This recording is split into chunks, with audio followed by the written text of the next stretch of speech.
પ્રણામ. કોલવાડા વિજાપુરથી થોડાક જ કિલોમીટર દૂર, ગવાડાથી તો 1.5 કિલોમીટર દૂર એવા આ ગામમાં આદિનાથ પ્રભુ મૂળનાયક તરીકે બિરાજમાન છે. દેરાસરનો જીર્ણોદ્ધાર કરવામાં આવેલો છે અને અન્ય નૂતન પ્રતિમાજી પણ બિરાજમાન કરવામાં આવેલ છે. પરિસરમાં જય તળેટી પણ બનાવવામાં આવેલ છે. ધર્મશાળાની પણ સગવડતા છે. પરંતુ અફસોસ એ વાતનો કે જૈનનું એક પણ ઘર અહીં સ્થિત નથી. પૂજારીજી પણ ધર્મશાળાના પરિસરમાં જ રહે છે, એટલે તેમને કહેતા તે દેરાસર ખોલાવીને દર્શન કરાવી લે છે.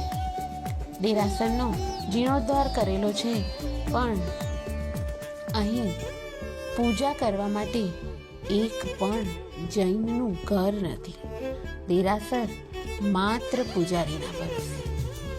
વિચારજો જરા, ગામનું ઘર રાખજો, વેચતા નહીં.